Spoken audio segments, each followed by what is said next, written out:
오늘 저희는 주신 말씀 고린도전서 1장 18절 말씀을 갖고 십자가를 만나면 이라는 제목으로 하나님의 말씀을 전하도록 하겠습니다. 2022년 경상북도 봉화군에 아연 광산이 있었는데 그게 갱도가 무너지면서 갱도 안에 있었던 광부 몇 사람이 매몰되는 사건이 일어났습니다. 갱도 가까운 곳에 있던 분들은 빨리 구출이 되었지만 깊숙이 들어가 있는 사람은 맨 마지막에 구출된 사람은 무려 221시간 만에, 날짜로 따지면 9일하고 5시간이 더 지나서 구출을 받게 됩니다. 마지막으로 구출된 사람이 박정하 씨라는 분인데, 그분이 구출된 뒤에 매스컴이나 기자들과 대화하면서 매몰됐을 때의 자기 느낌, 자기가 들었던 생각을 이야기하는 것이 보도가 된 적이 있었습니다. 처음에는 갱도가 무너지고 내가 빨리 구출받을 수 있겠다 생각을 했는데, 캄캄한 어둠 속에 시간이 얼마가 지났는지, 날짜가 얼마 지났는지 분간도 되지 않는 그 상황 속에서 시간이 가면 갈수록 더 절망적이 되고, 이제 내가 이 갱도 안에서 죽을 수도 있겠다 하는 생각이 들었다는 겁니다. 여기가 내 인생의 끝이고 내 생명의 마지막인가 보다, 이런 생각이 드는 순간에 세 가지가 떠올랐다, 그렇게 얘기합니다. 첫째는 자기가 살면서 했던 허물과 실수들이 보이기 시작했다는 거예요. 그러면서 후회되는 게 내가 잘못한 거, 내가 실수한 거, 그때 얘기하고 그거를 용서를 빌었다고 하면 얼마나 좋았을까. 자신은 평생 의롭게 산 것 같은데 알고 보니까 허물과 실수가 있었고 잘못됨이 있었다는 거예요. 내가 이렇게 죽어버리면 이걸 회복할 길이 없을 텐데, 그게 얼마나 후회가 되고 마음의 무게로 다가오는지. 두 번째는 더 사랑하지 못한 게 생각이 났다고 그래요. 가족들이며 또 친구들이며 함께 광부로 일하는 동료들, 얼마든지 내가 더 사랑할 수 있었는데 사랑하지 못한 것, 그게 갑자기 마음에 후회로 다가오는 걸 느꼈다고 합니다. 그리고 세 번째는 나름대로 광부 일을 하면서 살았으니까 얼마나 열심히 살았겠어요. 갑자기 내가 무엇을 위해서 살았나, 삶의 목적에 대한 질문이 생기더래요. 내가 열심히 최선을 다해서 살긴 살았는데 목적이 뭐였을까? 열심히 일해서 가정을 보살피고 아이들을 편안하게 이끄는 것도 가장의 임무이기 하겠죠. 근데 그게 인생의 목적의 전부였을까? 더 인생의 가치 있는 목적은 더 없었을까? 그 질문을 하지 않고 그냥 오늘에 대한 열심과 열정으로만 살았던 게 마음속의 질문으로 떠올랐다, 그렇게 얘기합니다.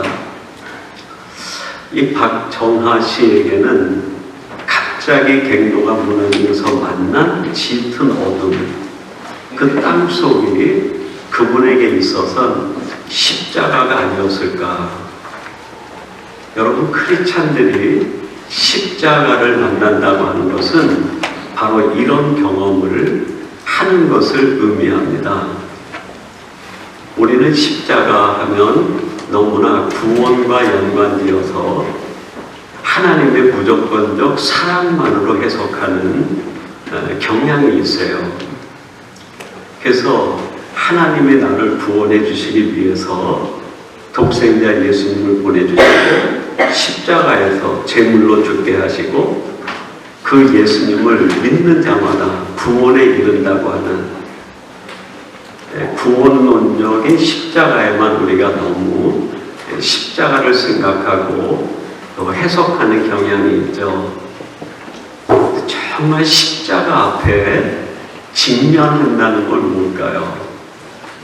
그 십자가에 직면하게 되면 보이지 않던 세상들이 보이기 시작합니다. 그래서 십자가는 어떻게 보면 거울과도 같다 할 수 있어요. 십자가 앞에 서게 되면 나의 실존의 모습이 그대로 투영돼 보이게 됩니다.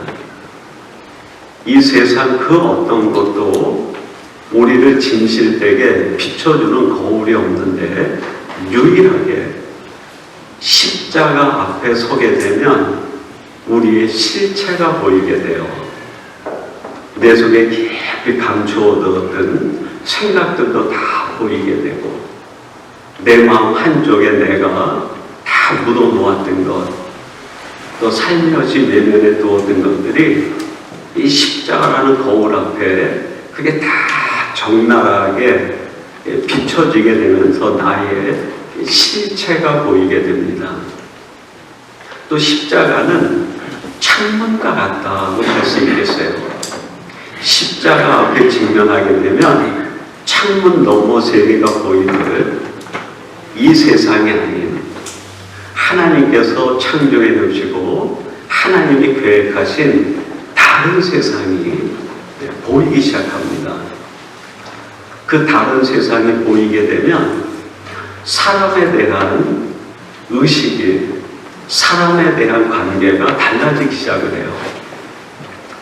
창문 안에서의 생각했던 사람 인생관과 십자가를 통해서 십자가를 넘어 바라본 사람과의 관계가 다르게 설정되기 시작합니다. 인생의 목적도 마찬가지예요. 십자가를 직면하게 되면 창문 안에서 이 세상 안에서 생각했던 인생의 목적과 다른 하나님이 원하시는 참된 인생의 목적들이 느껴지게 되고 보이기 시작합니다. 그래서 신앙생활을 정말 참된 신앙생활을 하기 위해서는 십자가를 직면하는 순간이 있어야 한다. 한번 여러분 스스로에게 조용히 반문해 보면 좋겠습니다. 내가 예수님을 믿는다고 하는데 얼마만큼 십자가가 내 삶에 거울의 역할을 하고 창문의 역할을 하고 있는가. 예수님을 알긴 알고 그 십자가의 은혜로 내가 구원받으면 알겠는데 내가 정말 한 사람의 인간으로서 그 십자가 앞에 직면해 본 영적 순간이 있는가. 이건 우리의 건강한 온전한 신앙을 위해서 아주 중요한 문제라 할 수 있겠습니다. 이 십자가에 직면하지 않으면 결국 내 실체를 보지 못하고 십자가 너머에 있는 그 하나님의 세계를 온전히 투영해서 바라볼 수 없기 때문입니다. 예수님께서 이 땅에 계시는 동안에 나름 진지하게 신앙생활하고 유대인 중에 유대인이고 철저한 율법을 지키고 있다고 생각한 사람이 있었어요. 누구죠? 사울이라는 청년입니다. 사울만큼 신앙에 열심인 사람이 없었어요. 율법에 진심인 사람이 없었고 그것을 위해서는 사람까지도 죽일 수 있는 마음의 열정이 있는 사람이었어요. 그 열정에 사로잡혀가지고 그가 다메섹을 넘어서 예수 믿는 자들을 박해하기 위해 그 길을 가다가 다메섹 도상에서 누구를 만납니까? 부활하신 주님을 만납니다. 그 빛이 얼마나 강렬했는지 그 순간 시력을 잃어버려요. 나중에 이제 아나니아라고 하는 사람에게 성령님이 감동을 하셔서 그에게 안수해서 눈에서 비늘 같은 것들이 떨어지게 되고 비로소 보는 일이 일어납니다. 다메섹에서 사도 바울이 십자가를 경험한 거예요. 부활하신 주님을 만나면서 자기를 위해 대속의 죽음을 죽으셨을 뿐 아니라 우리 인생의 참된 거울과 창문이 되는 십자가를 거기서 경험해요. 그 십자가를 경험한 사도 바울의 고백이 뭡니까? 디모데전서 1장 15절에 보니까 내가 죄인 중에 뭐라고요? 괴수로다. 다메섹을 넘어가기 전까지는 십자가라는 거울에서 자기를 비춰보지 않으니까 내가 가장 의로운 사람같이 보인 거예요. 자기 의로움을 기준으로 해서 누구든지 죽일 수 있는 거예요. 실제로는 율법과 말씀을 따른다고 하지만 율법과 말씀을 따르는 것이 아니라 자기 기준과 의를 따르는 거예요. 신앙 같은데 신앙이 아닌 거죠. 신앙이라고 하는 것은 하나님의 말씀과 하나님의 뜻을 쫓는 건데 사도 바울은 바울이 되기 전에는 이 신앙이라는 틀 속에 자기 의의 기준이 그냥 가득 들어가 있는 거예요.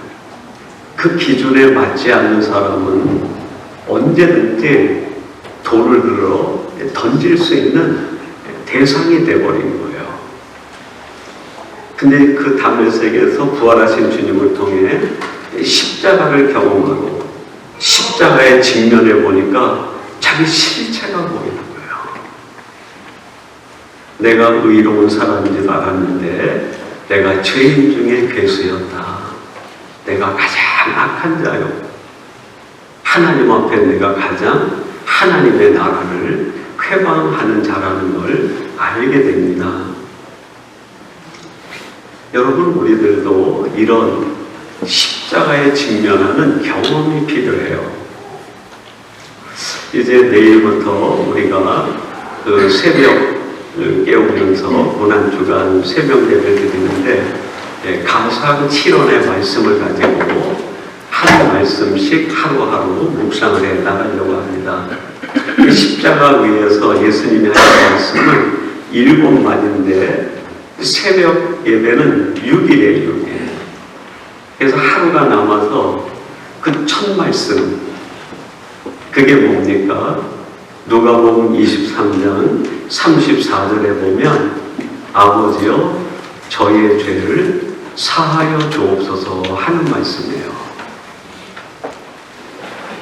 예수님이 십자가 위로 이렇게 올라가 보니까 그 밑에 모여있는 수많은 사람들이 있었는데 다 용서받아야 할 죄인으로 보인 거예요. 그 십자가 아래에 있는 사람들이 누구였습니까? 당시 유대의 고관 관리들이었어요. 화려한 옷을 입고 관복을 입고 권세를 누리고 있는, 또 거기에 제사장이 있었어요. 종교적으로 가장 의롭다고 했던 바리새인들은 어떻습니까? 율법으로는 흠을 잡을 수 없다고 얘기하는 바리새인들, 서기관들과 율법사, 거기에 모여있는 수많은 사람들이 나름대로 다 나는 의롭다라고 생각을 했는데 십자가에서 바라보니까 다 죄인이었던 거예요.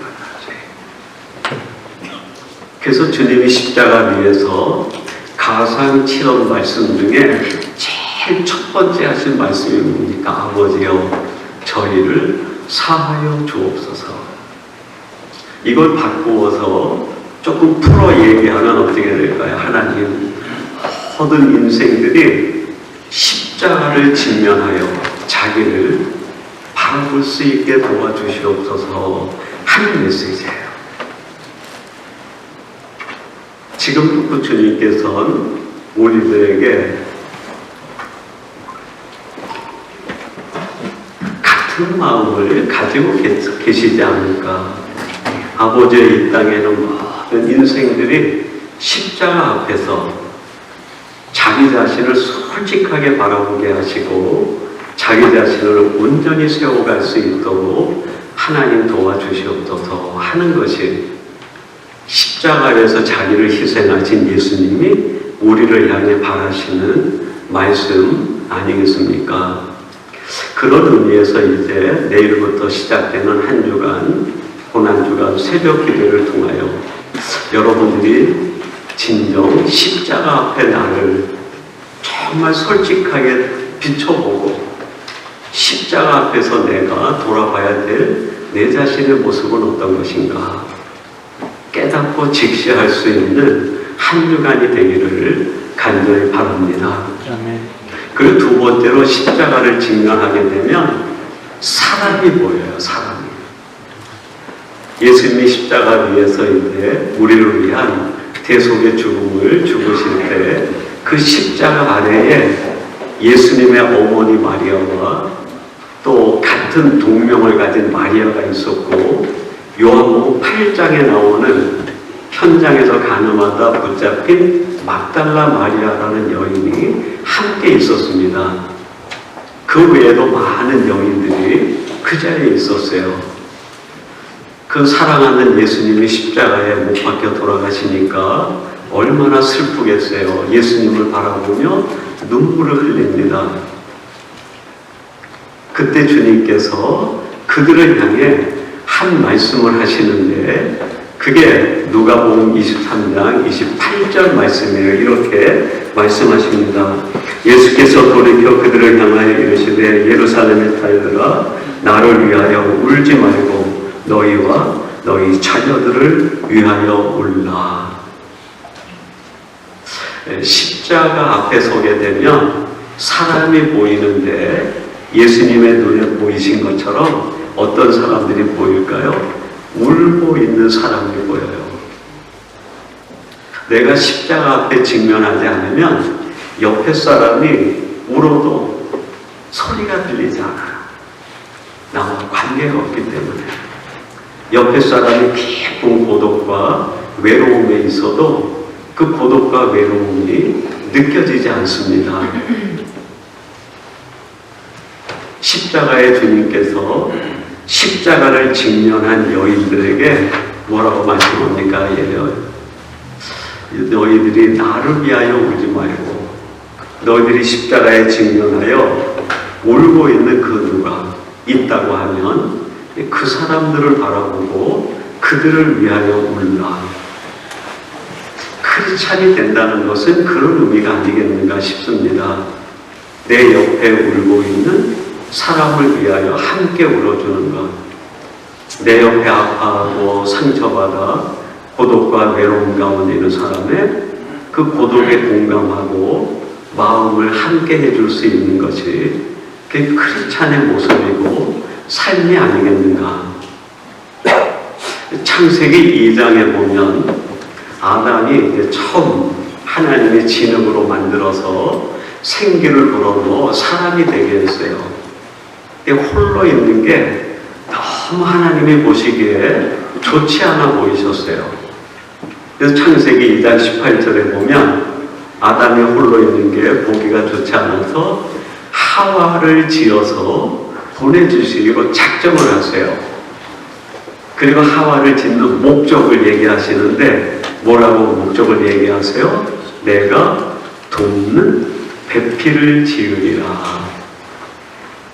사람과 사람의 하나님이 만드신 처음 관계는 돕는 관계예요. 근데 죄로 인하여 이 관계가 깨어져 버리기 시작합니다.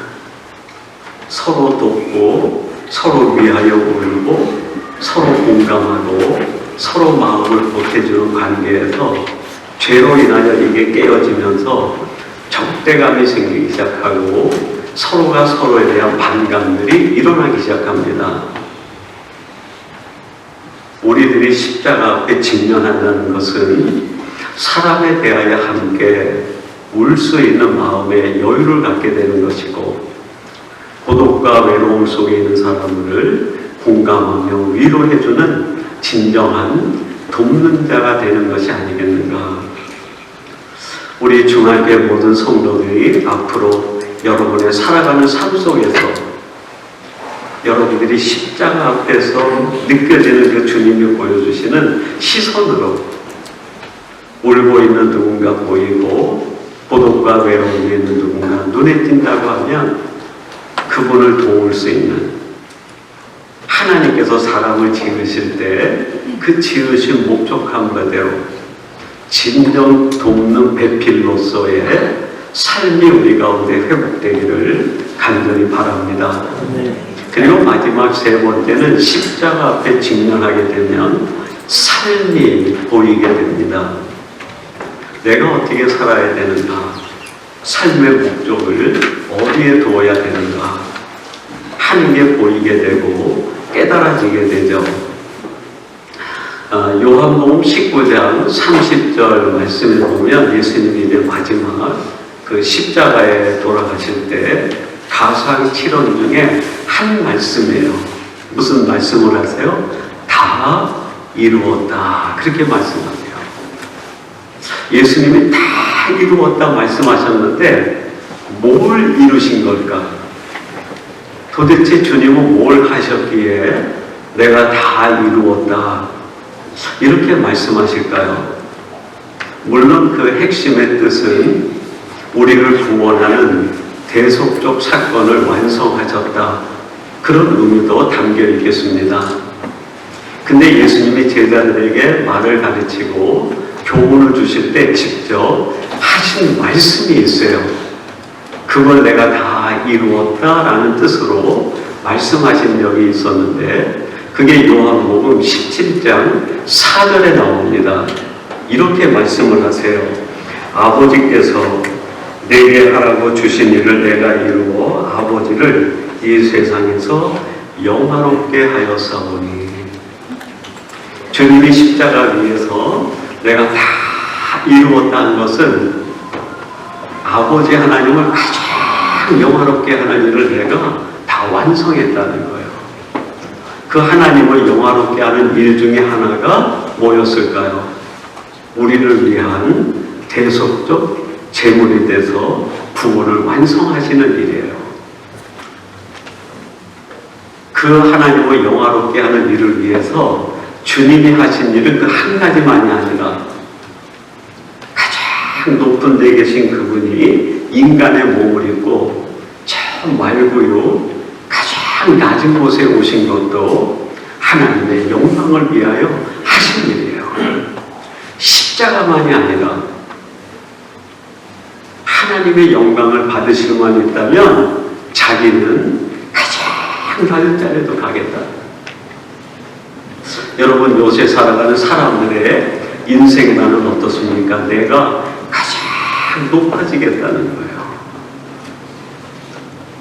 근데 주님은 삶의 목적을 다른 데 두었어요. 하나님을 영화롭게 하는 일. 도대체 그게 뭘까?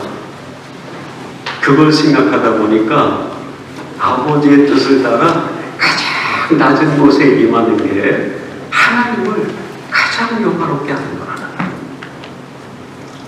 그리고 공생애를 사시면서 그 광야에서 찬바람을 맞아가면서 제자들을 가르치고 함께 했던 그 모든 일들, 예수님의 행동 하나하나가 전부 목적이 있었는데 그 목적이 뭡니까?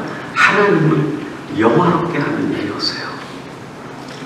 제자들과 밀 이삭을 따가지고 그 굶주린 배를 채우기 위하여 이삭을 먹었어요.